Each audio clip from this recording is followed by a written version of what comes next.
نہیں بھائی مسلمانوں کی پستی کی وجہ صرف ایک جملے میں کیا ہو سکتی ہے؟ قرآن سے دوری بس. صحیح مسلم میں حدیث ہے، حضرت عمر کہتے ہیں کہ نبی علیہ السلام کو میں نے خود ممبر پہ یہ بات کہتے ہوئے سنی تھی کہ اللہ تعالیٰ اس کتاب کی وجہ سے لوگوں کو عروج دے گا، قوموں کو، اور اس کتاب کی وجہ سے زوال دے گا. کتاب کو چھوڑ.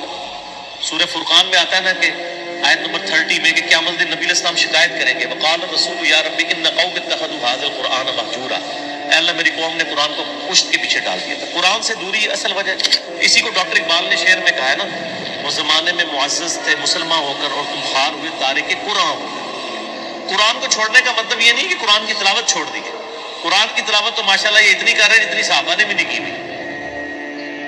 ظاہر صحابہ کرام بھی اگر کوئی بیوی مرتی تھی تو وہ 40 دن تک سپارے لے کے تو بندے نہیں بٹھائے ہوتے تھے نا. ٹھیک ہے، ان کے جو قرآن کی تلاوتیں تو صحابہ کو شرمندہ کر دیں جو کچھ انہوں نے قرآن کے ساتھ تلاوتیں کی ہیں. قرآن کو چھوڑنے کا مطلب ہے اس کی تعلیمات کو پس پش ڈال دیں. حالانکہ قرآن پاک میں کیا تھا، وَأُوحِيَ إِلَيَّ هَذَا الْقُرْآنُ لِأُنذِرَكُم بِهِ وَمَن بَلَغَ. اے نبی فرما دو قرآن مجھے اس لیے وحی کیا گیا اس کے ذریعے میں تمہیں بھی تبلیغ کروں اور جس تک پہنچے وہ بھی اس کے ذریعے تبلیغ کرے. ہم نے مردے بخشوانے کا ذریعہ بنا لیا اسے. حالانکہ اس طریقے سے کوئی بخشش نہیں ہونی ہے جب تک ایک بندے نے پوری زندگی قرآن کھول کے نہیں پڑھا اس میں لکھا کیا ہوا ہے. اس کے مرنے پہ آپ 40 حافظ قرآن لا کے اس پہ سپارے پڑھواتے رہیں گے تو اسے کیا فائدہ ہوتا ہے. تو مسلمانوں کی پستی کی ایک وجہ ون لائن پہ اگر بیان کی جائے تو وہ یہ ہے کہ مسلمانوں نے قرآن کو پیٹ کے پیچھے ڈالا. بس قرآن کو چھوڑ. آج قرآن کو پکڑ لیں اور جو غدیر خم پہ حدیث ہے صحیح مسلم میں اوپر تلے 4 حدیثیں ہیں 6225 سے 6228 تک.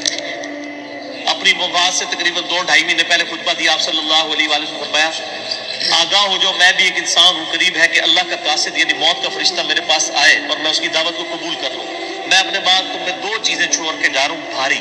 ان میں سے پہلی چیز اللہ کی کتاب ہے، اس میں ہدایت ہے، اس میں نور ہے، یہ اللہ کی رسی ہے جو اس کو پکڑے گا ہدایت پہ ہوگا، جو چھوڑ دے گا گمراہ ہو جائے گا. تو یہ آپ علیہ السلام خود فرما رہے ہیں اللہ کی رسی وَاعْتَصِمُوا بِحَبْلِ اللَّهِ جَمِيعًا وَلَا تَفَرَّقُوا. اور دوسری چیز میرے اہل بیت ہے ان کے معاملے میں تمہیں اللہ کا خوف دلاتا ہوں کہ ان کے ساتھ اس نے شروع کرنا.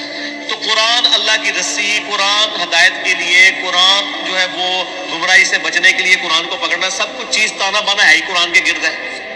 قرآن کو پس کچھ ڈال دیا تو ون لائن جرم مسلمانوں کا، اور یہ جرم اجتماعی جرم ہے. اور یہ یہاں تک جرم رہتا نا کہ قرآن کو چھوڑ دیا تب بھی میں کہتا ہے چلو یار کوئی اتنا بڑا جرم نہیں ہے. الٹا یہ کہنا شروع کر دیا قرآن و حدیث ڈائریکٹ نہ پڑھو گمراہ ہو جاؤ گے.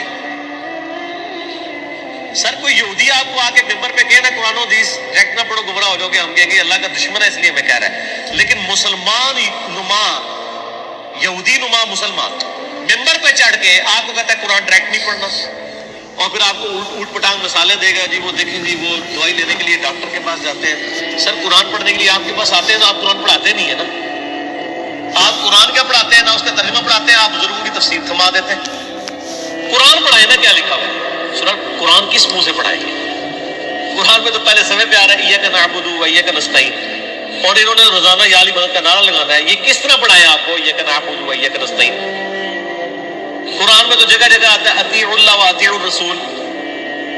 تو ظاہر ہے جو بار بار یہ پڑھے گا وہ تو بار بار یہ کہتا ہے کہ آپ مجھے یہ نہ بتائیں کہ فلاں بزرگ فرماتے ہیں، فلاں مفتی صاحب کا فتویٰ ہے، مجھے بتائیں اللہ اور اس کا رسول کیا کہتا ہے. تو دماغ خراب ہو جائے گا. اچھا ایسے آڑے جی انہوں کو پتہ ہے کہ یہ کام خراب ہو جانا ہے. کر رہے ویسے ٹھیک ہو تسی، دنیاوی اعتبار سے بالکل ٹھیک کر رہے ہیں کہ قرآن حدیث پڑھنے سے بندہ ان کے مسلک پہ نہیں رہے گا. ہاں مسلمان بن جائے گا، ان کے مسلک کا بندہ نہیں بنے گا، بندے کا پتر بن جائے گا. علمی کتابی ہو جائے. بس زیادہ نہیں نا شعر وہ کہتے نہیں بار بار پڑھتا ہے. سر تمہیں پتہ نہیں ہے اصل میں اس معاشرے میں جو بندہ بھی کتاب و سنت کی بات کرے اس پہ پہلا انہوں نے فتویٰ لگانا ہوتا ہے کہ کوئی نیا فرقہ لانچ ہو گیا، یہ وابی ہو گیا، یہ فلاں ہے. اس لیے ہم خود اعلان کر رہے ہیں کوئی وابی تو کبھی نہیں کہے گا میں وابی نہیں ہوں، کہ نہ میں وابی نہ میں بابی، میں ہوں مسلم. علمی کتابی نا